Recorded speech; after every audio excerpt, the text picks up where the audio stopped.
All right, strap yourselves in because this deep dive is going to be a heavy one. We're going deep into Jean-Paul Sartre's The Wall. Oh, yeah, this one's a doozy. A story that throws you right into the Spanish Civil War. Head first. Yeah, it makes you confront the really big questions. About life and death and all that jazz. Definitely all that jazz. Well, what's so fascinating about this story is the setting Sartre throws us into right away. Wow. A prison cellar, a group of condemned men just waiting for their fate. And that wall, man. Oh, that wall. That looming symbol of their execution. It's all just so stark and in your face. There's no easing into it at all. Nope, we're right there with Pablo, Tom, and Juan. Pablo Ibieta, Tom Steinbach, and Juan Mirabal, to be precise. Right, of course. But yeah, you watch these guys react to their death sentences. And each one is so different. It's like watching the human psyche just completely unravel. Under the most extreme pressure imaginable. Exactly. And Sartre is a master at showing us this unraveling. Through their actions, their words. Even their physical reactions. It's visceral, you know? You really feel it. He doesn't just tell us they're afraid. He shows us. How that fear just seeps into everything. I mean, let's start with Pablo. He's our main guy. Our protagonist in this existential nightmare. Yeah. But it's strange. He's so calm at the beginning. Almost like he's detached from it all. Yeah, he even says he doesn't really think about death that much. Never had a reason to before. Right. But as the night goes on, you see that facade start to crumble. Little by little. You see the cracks. Like the guy's sweating like crazy even though it's freezing in that cellar. I know. It's like his body is betraying him. His body is screaming while his mind is trying to stay calm. And time starts to warp around him, too. Yeah, it loses all sense of normalcy. Like it's speeding up, slowing down, just totally out of whack. It's like he's being pulled apart from the inside out. Exactly. And then there's the humor, which is just so, I don't know. Unsettling. Yeah, unsettling. He's cracking jokes, teasing the guards. He even finds this rat running around funny. It's almost like he's using humor as a shield to protect himself. But feels like there's something more to it, you know? Oh, absolutely. It's more than just a coping mechanism. Like a way of taking back control. In a situation where he has none. Yeah, it's this rebellion, you know? Like, you might control my body, but you don't control my mind. He's fighting back against the absurdity of it all. Right, because remember, this is a guy deeply involved in the fight for freedom. And even facing death, he's not giving up on that. Not one bit. Which brings us to the heart of the story, the real dilemma. The choice that defines Pablo. So he knows where Ramon Gris is hiding. Another rebel fighter. And the authorities offer him a deal. Tell us where Gris is, and you get to live. But Pablo refuses. And here's where it gets really interesting, because he even admits that he doesn't even like Gris anymore. Right, so what's driving him? Yeah, what's the point of sacrificing yourself for someone you don't even like? I think this shows the real depth of Pablo's character. You think so? Definitely. He's not doing it out of some misplaced loyalty or friendship. It's deeper than that. Much deeper. It's about principle, about defying the system. The system that wants to take away his agency. His freedom to choose. He's making a choice when it seems like he has no choices left. He's choosing how he faces death. Exactly. And that choice, that's the essence of existentialism. Oh, here we go. Haha, I can't help it. But it's true. It's the idea that even when faced with the ultimate meaninglessness of death, we still have the power to choose how we respond, how we define ourselves. Boom, mic drop. All right. So we've got Pablo wrestling with these huge existential questions. Deep in thought in that prison cellar. But let's turn to Tom Steinbach. Our other prisoner. Whose reaction is almost the complete opposite of Pablo's. Polar opposites, these two. Tom, he's trying to make sense of it all intellectually. Desperately trying to rationalize death. Understand nothingness. You can practically see the wheels turning in his head. But his body's a different story. Oh, yeah. His body is not having any of it. He's shivering, teeth chattering. And then he wets himself. It's like a physical manifestation of his fear. A reminder that we're not just minds, we're bodies too.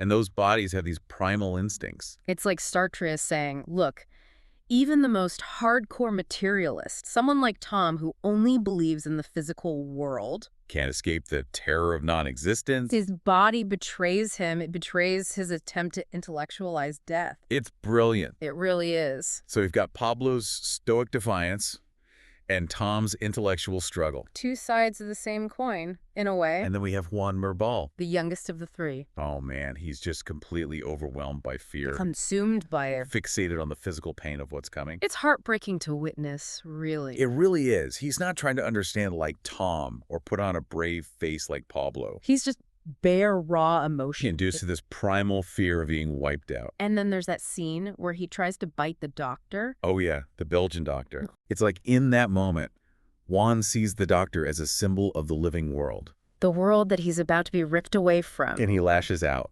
Desperate to hold on to life. Even though it's slipping away. And that brings us to the doctor himself. He's a strange character. Almost like a ghost. Yeah, this detached observer. He's more interested in studying the prisoners.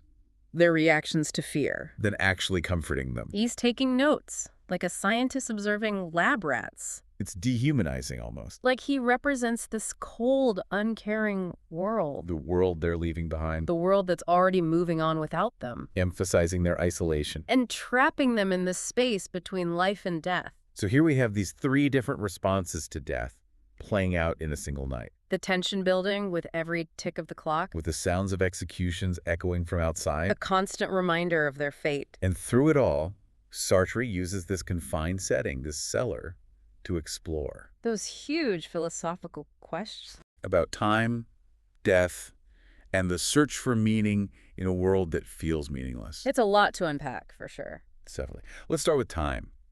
How does Sartre with our perception of time in this story? Oh, it's fascinating. Time becomes a character itself, almost. How so? Well, think about it from the prisoner's perspective. They're stuck in this tiny space, waiting. Waiting for the inevitable. Yeah. Time becomes this enemy and this obsession. At first, it feels like it's dragging on forever. Every moment filled with dread. But as the execution gets closer, it seems to speed up. Like sand slipping through your fingers? It's a paradox. Time is standing still and rushing forward at the same time. And that distortion reflects the characters' mental states. Their hope fading, their despair growing. Remember when Pablo looks back on his life and suddenly it all seems meaningless? Because it's finite, it's going to end. It's a powerful moment. Because it makes us question what really matters when we're confronted with our own mortality. Yeah. What does matter when it feels like nothing does? It's a good question to sit with for a while.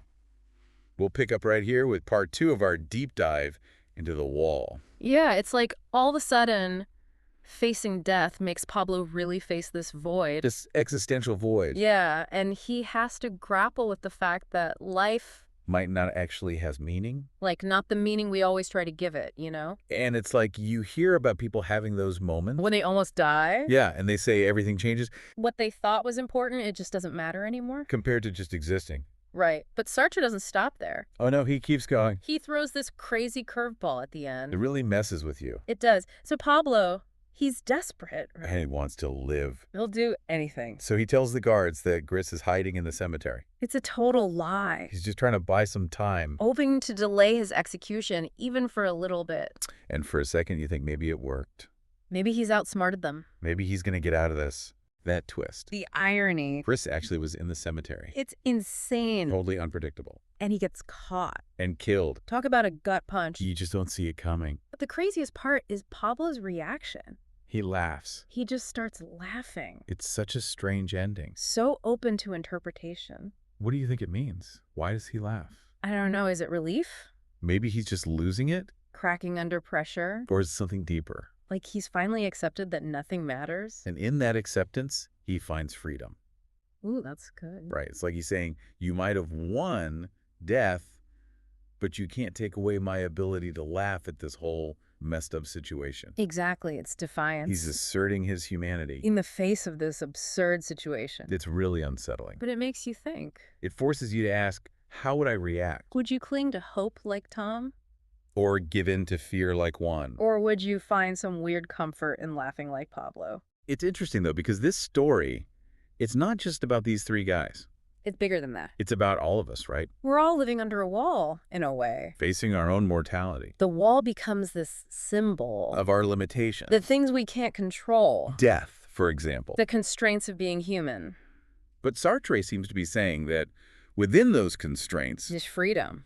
a freedom that comes from accepting that life is absurd. Embracing the unknown. Creating meaning even when it feels like there is none. It's not just individual freedom, though. No, you're right. Remember, The Wall was written during the Spanish Civil War A conflict with huge implications. about ideology, violence, the cost of war. And that context adds another layer to the story. These individuals caught in a system that dehumanizes them. Reduces them to pawns. Their deaths, just another statistic. But even within that system, they find a way to be individuals. They cope in their own way. They make choices. Even if those choices don't ultimately matter. It's a testament to the human spirit. Our ability to find meaning.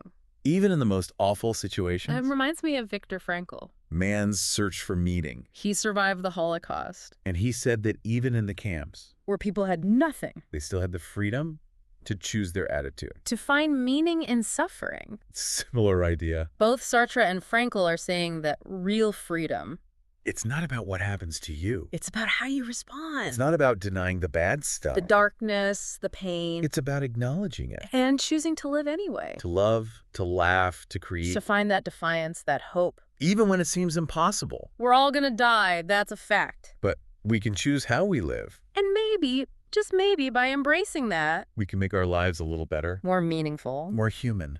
So let's take a break and let all of that sink in. We'll be back with the final part of our deep dive into The Wall, and we'll explore what all of this might mean for you. So we've really gone deep with Sartre's The Wall. Deep dive, for sure. Broken down the characters, their reactions. It's all those philosophical questions, But what's it all mean for us? You know, the people listening out there. living their lives far away from that prison cellar. Yeah, what's the takeaway for them? Well, I think that's the real beauty of this story. How so? It's not just some intellectual thought experiment. It actually makes you think about your own life. Yeah, makes you question things. Your assumptions about life, about death. It's kind of unsettling. It is, but it's also freeing in a way. How's that? Well, once you accept the absurdity of it all, That life doesn't have some inherent meaning. yeah, it kind of releases you from all these expectations. Like society's rules and pressures. Exactly. You get to decide what matters to you. How you define your own life. It's like Pablo's laughter at the end. You think so? I do. It's not just about the irony of the situation. It's a statement, a declaration. He's choosing freedom. In a world that's taken everything from him. It's a powerful message, and it's more relevant now than ever. You think so? I do. I mean, look at the world. It's chaotic. Full of suffering, uncertainty. Easy to get lost in all that. And The Wall reminds us that even in the middle of all that chaos, we have a choice. We can give in to fear and despair, Or we can choose to find meaning. even when it seems impossible. Exactly. It's not about ignoring the bad stuff. The darkness. It's about seeing it and choosing to live anyway. To love, to create. To find that little spark of defiance A little bit of hope. in the face of the absurd. Because we're all going to die. That's a fact.